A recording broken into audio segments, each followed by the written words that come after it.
The topic is a profile on the governor of Abia State, Governor OKalu3.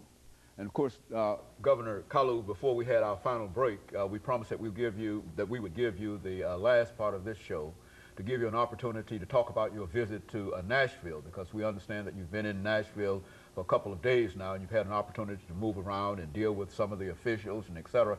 And so why don't you sort of give us a report in terms of the kind of thing that you'll probably take back to Abia State in reference to who we are here in Tennessee and how we're willing to cooperate and work with you. If you could we'll give you that opportunity to do that now. Well, I see a lot of prospects in what we are coming about. Some meetings have been scheduled which due to flight problems and what is happening, meeting in the governor's office and the mayor's office, which I will schedule next time when I'm here, sometime in the future.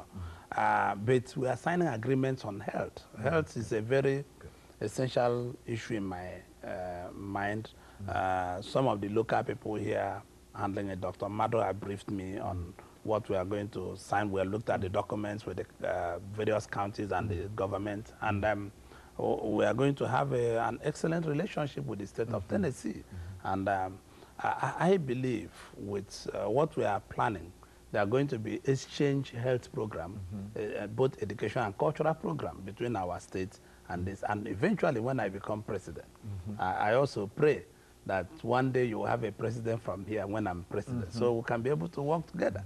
So I believe that there were a lot of things that we'll do together in terms of finances and advices and all the rest of them. That's a program that will be a sister state to sister state program to enhance the two economy.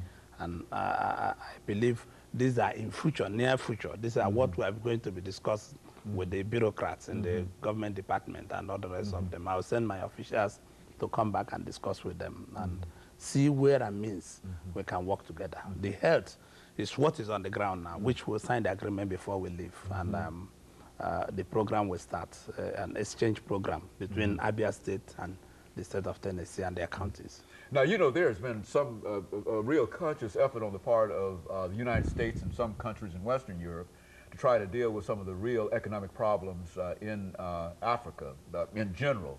And I think that there was an organization that Mr. Bush, an act that Mr. Bush passed dealing with African development and et cetera. And I think you're on record in terms of favoring such an effort on the part of the United States. Why don't you give us some... oh, you must be talking about AGOA. And, AGOA. Yeah, it's a Congress law made by the Congress and passed. And I believe that both President Clinton and Mr.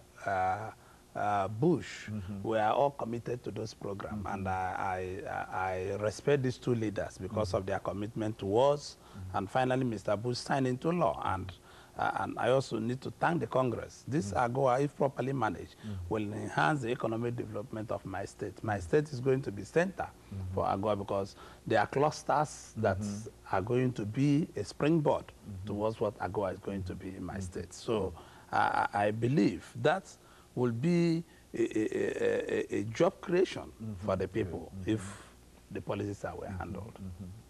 And so even within the context of the whole international scene, you believe that, and I think you're on record as saying that this program will do quite a number of things for your country specifically, but also for all of Africa.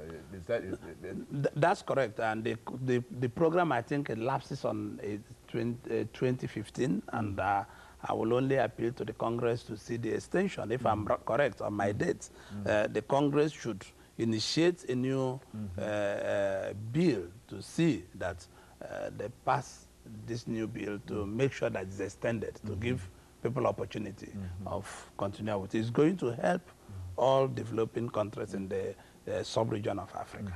And so is there, in terms of the resources that you have, I mean, in Nigeria, do you find that you have the adequate access to all of those resources, oil and other resources that you have, or do you find that your people specifically have been sort of excluded from having access to resources like that, the oil and other elements? I think there's a lot, in the central government, there's a lot of corruption there. And the common people have not got the real access to their resources. And this is why people like me want to be governor, I would want to be president, to make a change.